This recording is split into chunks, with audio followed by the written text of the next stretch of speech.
see. I am the greatest combat athlete of all time.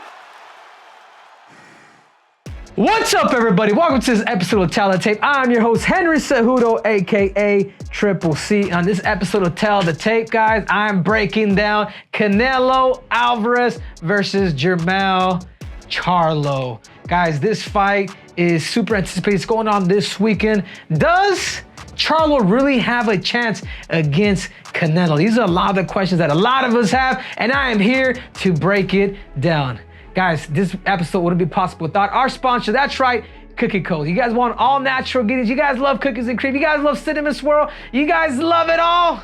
I have a sweet tooth just like you guys. So you guys make sure to go to cookiecode.com and find the closest store near you. Let's get straight to it. Jermell Charlo, 25-1 versus Canelo Alvarez, 59-2 with 2 draws and obviously 2 defeats. You know, one coming to Mayweather, the other one actually coming to Bivol. 39 KOs versus 19 KOs. Check this out. This is my biggest thing where I see that Charlo, if he fights smart, could have an advantage. Is right here, the height. And you know, Canelo Alvarez, he's a short king, man. He's 5'8". I've done hot boxing with him. I remember kind of going up to him. I was just like, man, I don't even think he's actually 5'8". I think my wife's taller than him. Anyhow, whatever it is, he's a short king. But look, 70.5 reach to 73, age 33 to age 33. It's crazy. Sometimes you wonder if all this experience that Canelo has at the age of 33 in comparison to this, because remember, that's a lot of miles. Could that work against him? That's the biggest questions. But without further ado, guys, let's get to Canelo Saul Alvarez. Again, guys, Canelo is actually his nickname. His real name is actually Saul, so just so you guys know. But his strengths, his experience versus world champion boxers. Guys, this guy has fought everybody under the sun, from fighting Bivol, from fighting Mayweather, from fighting Chavez Jr., from fighting Miguel Cotto. I mean, this guy has fought the who's, and if there's one thing where I feel Canelo has the advantage of is right here. His championship experience against world champions, #1. That's right. The other thing, his other forte, his other recipe of beautiful disaster that he does bring to the table is his damn knockout power. You know, Mexicans are typically known to just fight people and wear you out to eventually stop you from the body or whatnot. But this man is different. We saw him against Amir Khan. We saw that left hook. We saw him, boom. He literally made this dude twirl to eventually doing that. We saw it against James Kirkland. We saw that him going to the body and then eventually coming up top and literally knocking him out. But the thing that also makes him special is the fact that he works to the body and then comes up high. Let's go back to that James Kirkland fight when he was literally setting up the body. Next, you know it, you think he's going up to the body, whoop, switcheroo coming up top. He did the same thing to Amir Khan. And the other thing too is you guys have to, he doesn't know any better, guys. He has to fight taller people and taller opponents. That's all he knows. I do believe that Canelo Alvarez would have a harder time against shorter fighters, but the simple fact that he's been fighting guys that have been anywhere from 4 to 6 inches taller than him has been an advantage for him because this is all he knows against, man. He's part of the short king. So again, let me summarize it down for you guys. #1, his experience against world champions. #2, he has that one punch knockout that puts people to sleep. He's not a TKO guy. This man will literally make you snore. Works to the body, boom, boom, boom, boom. And then he'll use it as a setup. He will act like he's going to the body, and then whack! There goes that left hook up top. And obviously of him fighting taller fighters. This is what makes Canelo Alvarez extremely special because that's all he knows. It's just like me. I'm accustomed to fighting taller fighters. The first time that I fought somebody short with Demetrius Johnson, I got put out. So that was something that I literally had to do to make those adjustments. But without further ado, let's get down to his weaknesses. You know, obviously everybody's beatable in this sense. In the fight game especially, if you retire undefeated, that, you know what that tells me? That you haven't took enough chances. His weaknesses. His weaknesses are really against fighters that have a really good jab. I go back to Bivol. I go back to Caleb Plant, which are all his recent fights. Guys that are able to press and not allow Canelo to get to that rhythm, but then they eventually start throwing that, stiffen that jab in his face, and obviously as they continue to keep bringing that pressure. He's gotten hit because he is an inside fighter too. He's gotten hit with uppercuts by Caleb Plant. He's got hit by uppercuts against John Ryder in his last fight. These are positions where Charlo may be looking to expose, because remember, Charlo loves to go to the body. Can Charlo bring in that uppercut to really make it interesting in this fight?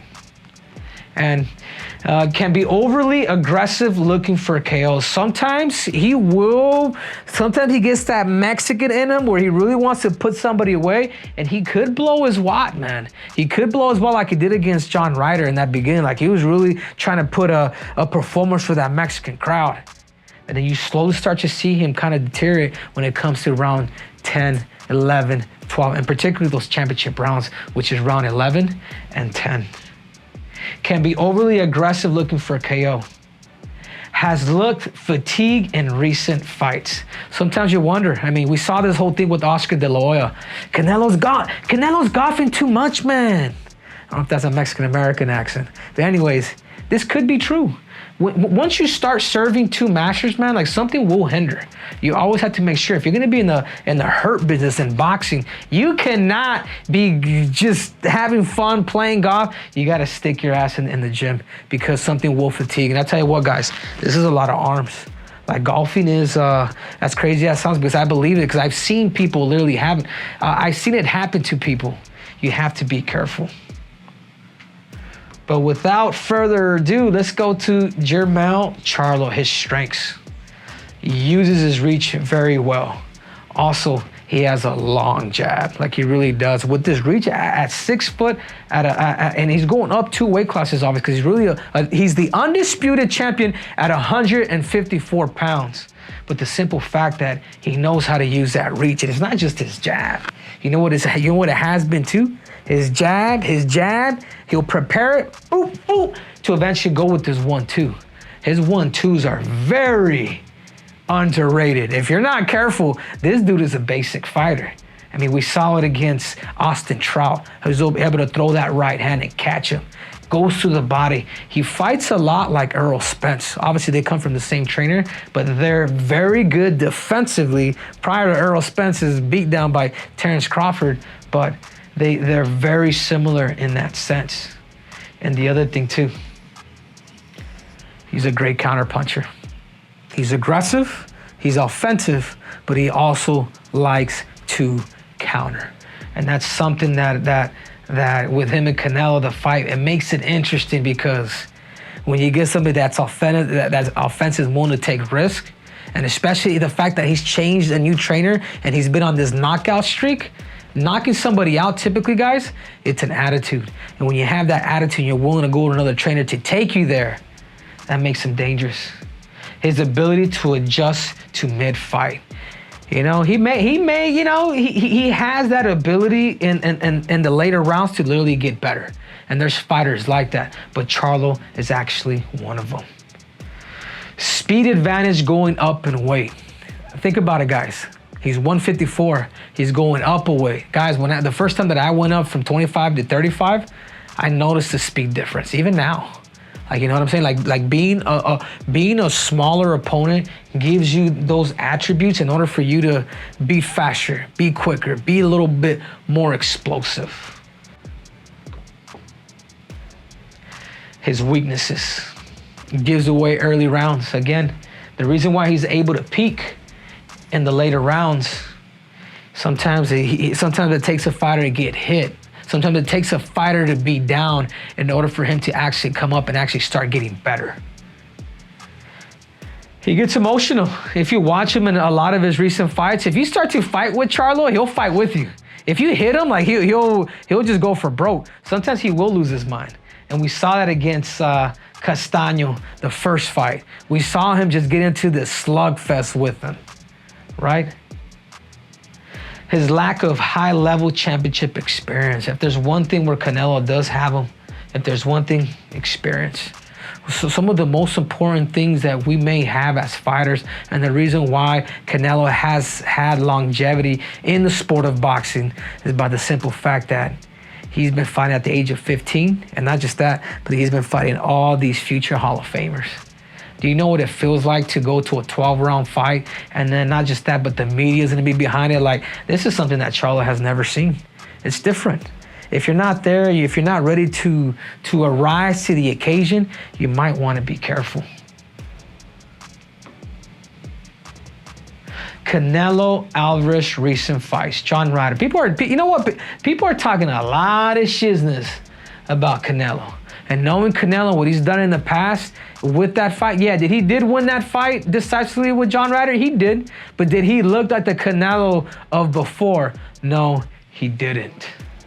Right? With Gennady Golovkin, a lot of people will say, Gennady Golovkin, you should have fought him 5 years ago. Like, why are they doing Triple G Canelo 3 after 5 years? Like, you know what I'm saying? So a lot of people won't probably give him credit for that.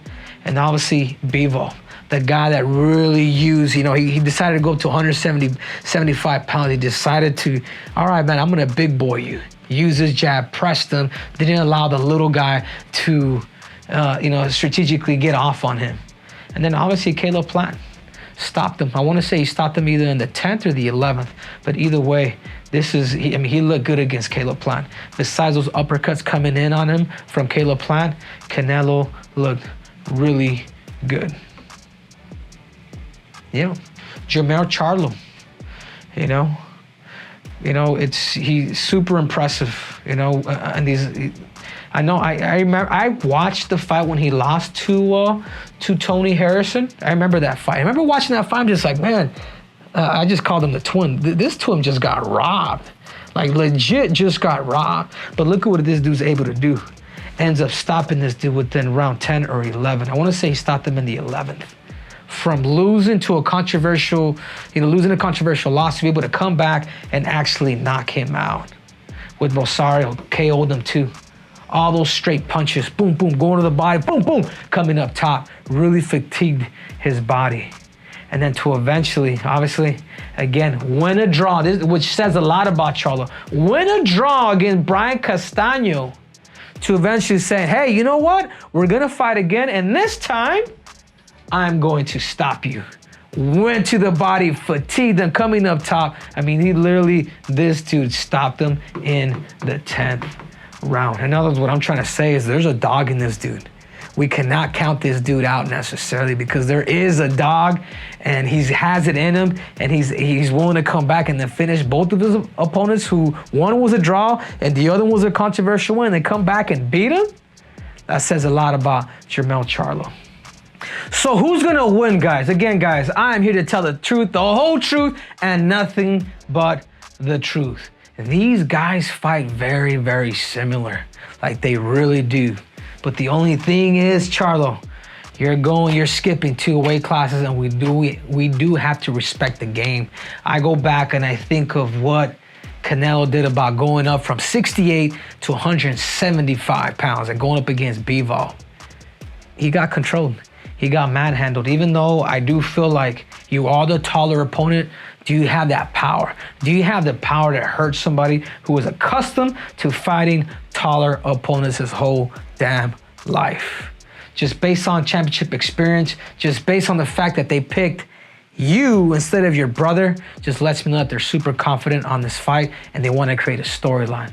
So forgive me, Charlo, but I gotta go against the one and only Canelo Saúl Álvarez. Que viva México y viva el Rey Canelo.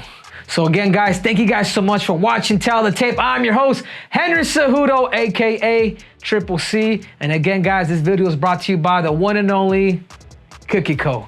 When you guys want all natural goodies, you guys love cinnamon swirl, you guys got a sweet tooth, you guys make sure to take your family, take your friends. You know what? Let's have a cheat day. But I will say one thing.